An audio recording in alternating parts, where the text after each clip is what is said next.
आपको क्या लगता है, क्या कोई दोस्त कुछ पैसों के लिए अपने दोस्त की जान ले सकता है? तो दोस्तों, वैसे तो दुनिया में बहुत से ऐसे दोस्त होते हैं जो अपनी दोस्त की सहायता के लिए लाखों रुपए बर्बाद कर देते हैं, लेकिन कुछ ऐसे भी होते हैं जो लाखों रुपए के लिए अपने दोस्त की ही हत्या कर देते हैं।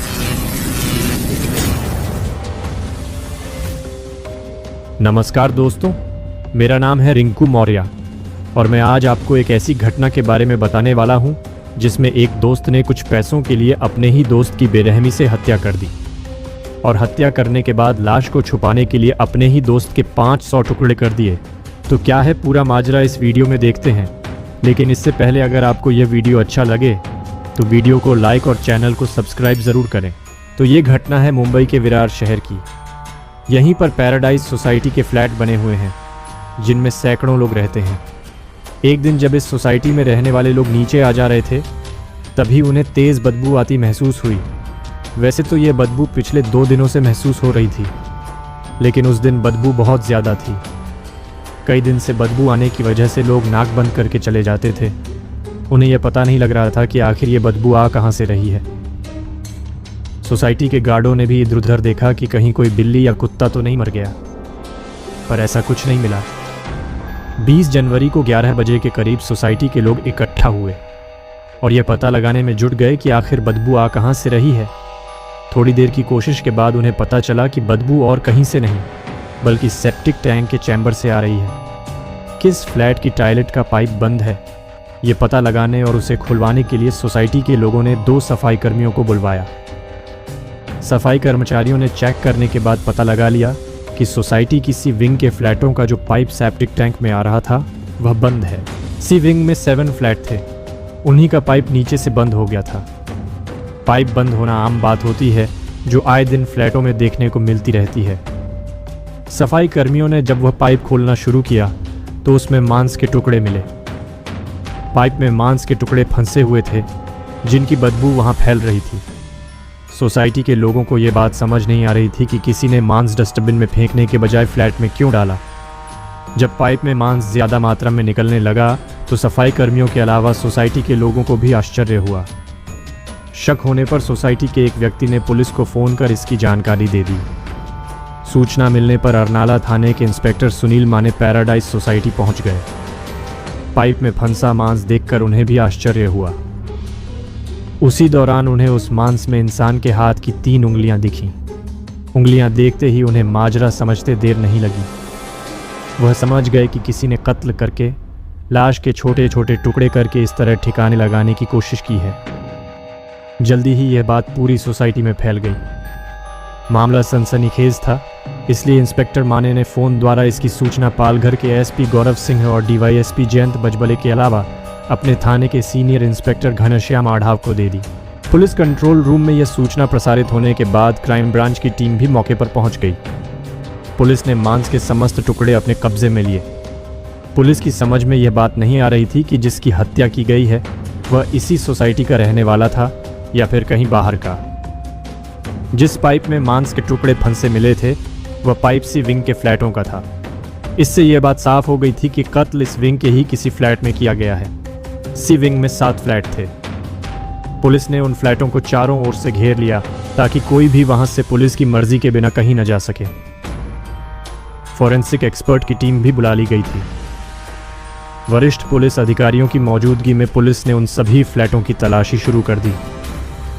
तलाशी के लिए पुलिस फ्लैट नंबर 602 में पहुंची। वह फ्लैट बाहर से बंद था। लोगों ने बताया कि वैसे तो इस फ्लैट की मालिक पूनम टपलिया हैं, लेकिन कुछ दिनों पहले उन्होंने यह फ्लैट किशन शर्मा उर्फ पिंटू नाम के एक आदमी को किराए पर दे दिया था। वही इसमें रहता है।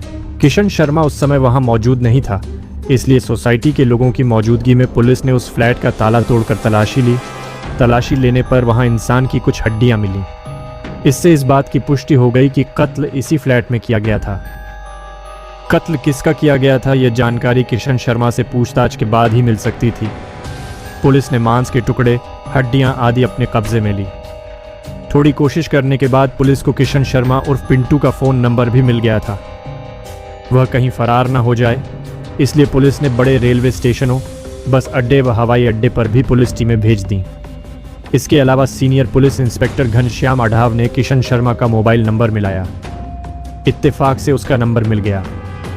उन्होंने अपनी पहचान छिपाते हुए किसी बहाने से उसे एक जगह मिलने के लिए बुलाया। उसने आने के लिए हाँ कर दी तो वहाँ पुलिस टीम भेज दी गई। वह आया तो सादा लिबास में मौजूद पुलिसकर्मियों ने उसे दबोच लिया। 40 वर्षीय किशन शर्मा को हिरासत में लेकर पुलिस थाने लौट आई। एसपी गौरव सिंह की मौजूदगी में जब उससे उसके फ्लैट नंबर 602 में मिली हड्डियों और मांस के बारे में पूछताछ की गई तो थोड़ी सी सख्ती के बाद उसने स्वीकार कर लिया कि उसने अपने 58 वर्षीय लंगोटिया यार गणेश विट्ठल कोलटकर की हत्या की थी। पुलिस ने मृतक के शरीर के अन्य हिस्सों के बारे में पूछा तो किशन ने बताया कि उसने गणेश की लाश के करीब 500 टुकड़े किए थे। कुछ टुकड़े टॉयलेट में फ्लश कर दिए और कुछ टुकड़े ट्रेन से सफ़र के दौरान फेंक दिए थे। किशन के अनुसार उसने सिर तथा हड्डियां भायंदर की खाड़ी में फेंकी थीं। गणेश विट्ठल किशन शर्मा का घनिष्ठ दोस्त था, तो आखिर ऐसा क्या हुआ कि दोनों के बीच दुश्मनी हो गई? दुश्मनी भी ऐसी कि किशन शर्मा ने उसकी हत्या कर लाश का कीमा बना डाला। इस बारे में पुलिस ने किशन शर्मा से पूछताछ की तो इस हत्याकांड की दिल दहला देने वाली कहानी सामने आई। किशन ने लाश को ठिकाने लगाने के लिए जानकारियां इकट्ठा की ताकि पुलिस को आसानी से गुमराह किया जा सके। उसने यूट्यूब पर भी डेड बॉडी को ठिकाने लगाने के वीडियो देखे। उनमें से उसे एक वीडियो पसंद आया जिसमें लाश को छोटे छोटे टुकड़ों में काट कर उन्हें ठिकाने लगाने का तरीका बताया गया था।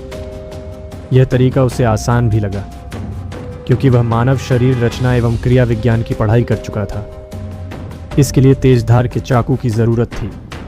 किशन शर्मा सांता कुरज इलाके की एक दुकान से बड़ा सा चाकू और चाकू को तेज करने वाला पत्थर खरीद लाया। फ्लैट पर पहुंचकर किशन शर्मा ने सबसे पहले गणेश विट्ठल कोलटकर की लाश का सिर धड़ से अलग कर उसे एक पॉलीथीन में रख लिया। इसके बाद उसने लाश के 500 से अधिक टुकड़े कर दिए। शरीर की हड्डियों और पसलियों को उसने तोड़कर अलग कर लिया था। वह मांस के टुकड़ों को टॉयलेट की फ्लश में डालता रहा। सिर और हड्डियां उसने भायंदर की खाड़ी में फेंक दी। कुछ हड्डियां उसने पॉलीथीन की थैली में भरकर ट्रेन से सफ़र के दौरान रास्ते में फेंक दी थीं। उसका फ़ोन भी उसने तोड़कर फेंक दिया था। उधर गणेश विट्ठल कई दिनों से घर नहीं पहुंचा तो उसकी बहन अनधा गोखले परेशान हो गई। उसने भाई को फ़ोन करके बात करने की कोशिश की लेकिन उसका फ़ोन बंद मिला। फिर वह 20 जनवरी को मीरा रोड के नया नगर थाने पहुंची और पिछले 4 दिनों से लापता चल रहे भाई गणेश विट्ठल की गुमशुदगी दर्ज करा दी। पुलिस ने किशन शर्मा से पूछताछ के बाद गणेश विट्ठल का सिर बरामद करने की कोशिश की लेकिन वह नहीं मिला। अंततः ज़रूरी सबूत जुटाने के बाद हत्यारोपी किशन शर्मा को न्यायालय में पेश कर जेल भेज दिया।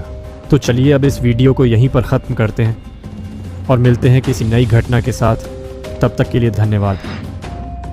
और अगर आपने अभी तक हमारे चैनल को सब्सक्राइब नहीं किया है तो प्लीज़ आप हमारे चैनल को सब्सक्राइब ज़रूर करें